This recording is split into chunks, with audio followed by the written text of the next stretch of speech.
MantisProperty includes a complete property management system built right into the Elite package of MantisProperty. This enables you to manage your tenancies, maintenance requests, and full trust accounting, including receipting for all of your tenancies. To access this area, you simply click on the Tenancies menu, and this gives you access to these sections within it. The first one is Tenant Applications. This is where you can create new applications and also move them through the process of either being approved or rejected.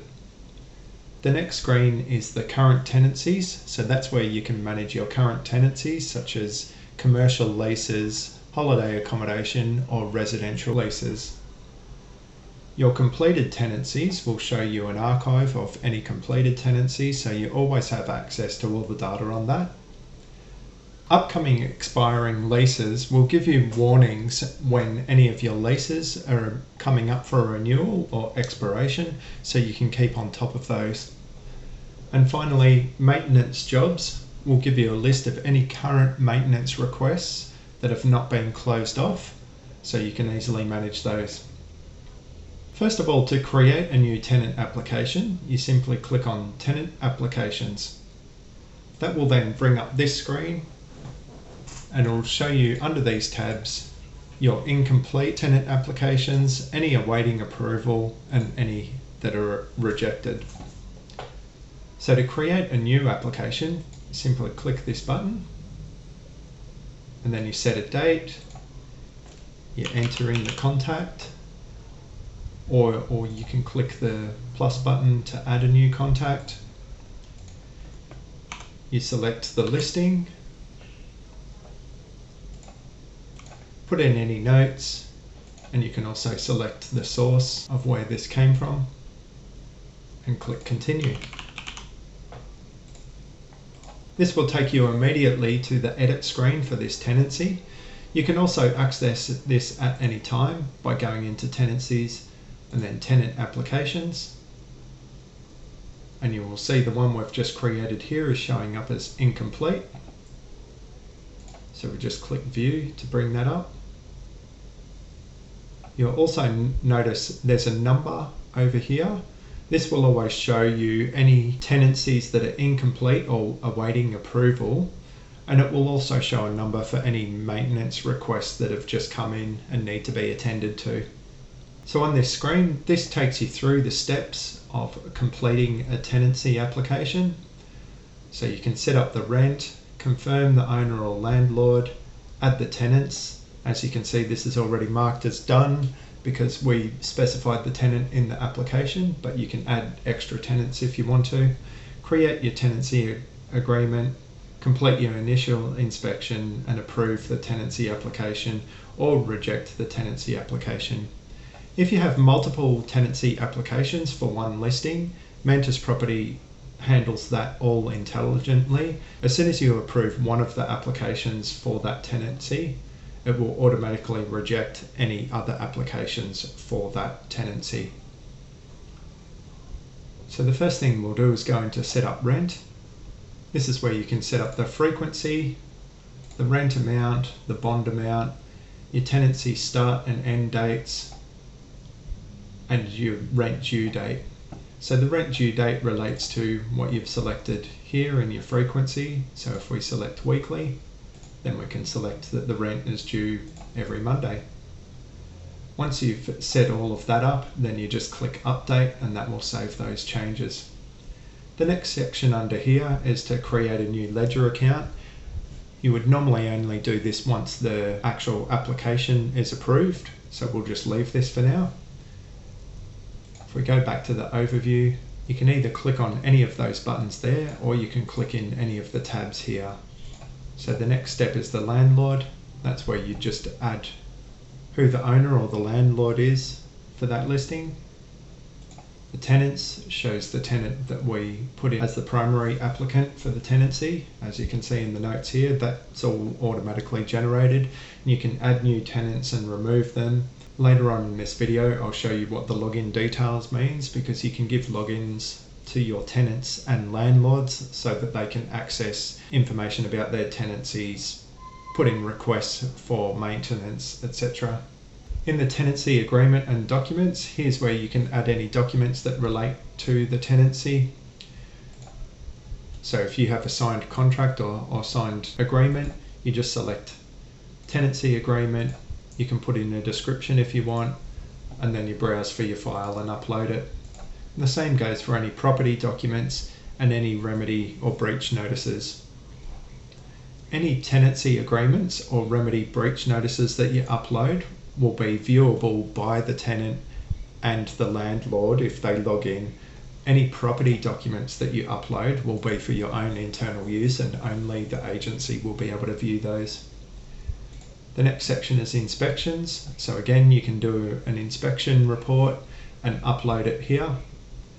The first inspection that you do will automatically save as the initial inspection. The next section is maintenance, so you would only use that once the tenancy is a current approved tenancy, and I'll run through that a bit later. The same goes for tenant bills. In private notes, you can record any notes related to the tenancy. These private notes can only be viewed from within the CRM, so tenants and landlords will not see those. And then the final tab is Tenancy Settings. So this is where you can manually set the settings, such as whether it's awaiting approval, it's approved, completed, rejected, that sort of thing. Now I'm going to go into a current tenancy to show you how that works. So we'll go to current tenancies. As you can see here, this person has lodged a maintenance request, so it alerts you to that. So we'll just go into view here. This shows us that this tenancy has been approved. The lease expiry date is on this date.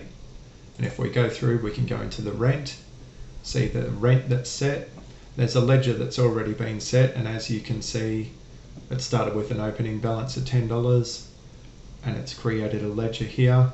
This is attached to your trust accounting, so when you create your ledger, it automatically walks you through the process of setting up a trust account or connecting to an existing trust account that you have in MantisProperty. And then from here, you simply add deposits or payments to your ledger that relate to that specific tenancy.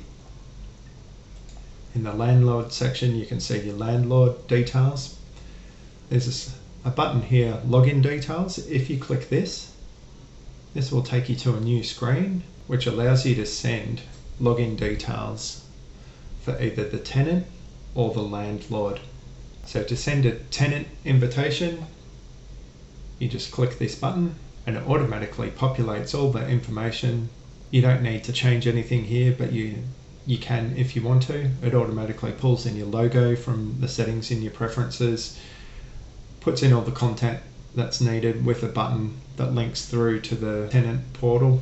You just click send email. The tenant will then receive an email with this content, and that will allow them to log in, register a password, and then continue on, and that will give them full access to everything. If we jump over here, we'll see this is what a tenant sees when they're logged in. So they can go through and see their tenancy agreement, any remedy to breach.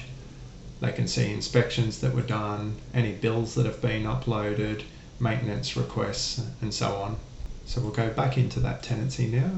So under landlords and tenants, you have the login details button, which allows you to send logins to contacts and give them access as a landlord or as a tenant.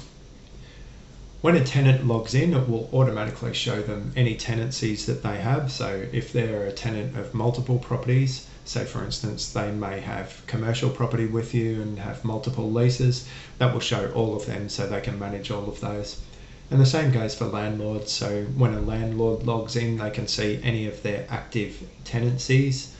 They can view those, they can download agreements, remedy to breaches, they can see any maintenance requests that have been put through and what their status is. The next section we'll go through to is maintenance. So this is where you can create a maintenance job. Tenants can also log into the tenant portal and they can create their own maintenance job, and it works in a similar way. So to do this, you just click add new maintenance job. In here You select a date, it's automatically set to today's date.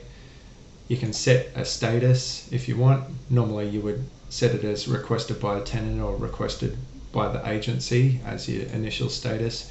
You put in a subject such as leaky tap, and then you put in a full description of the issue. You can also tick urgent to say whether it's urgent, and once it's been assigned to a tradesperson, you can actually type in that tradesperson's details so that it links up to them, and then you click submit. As you can see down here, we've already had a request put in by the tenant to say that it's urgent and there's a leaky tap. So when you click select there, that will bring up the details of that maintenance request, and then you can go through the process of organising the maintenance. Every time you update the status, it'll alert the tenant to that status update so they know what's happening with that. And then once that maintenance issue is closed off, you would just go to job completed or job cancelled and save the updates. So that's a basic run through of the property management system built within MantisProperty. We have many more features there if you want to keep exploring it, or feel free to contact us if you have any questions.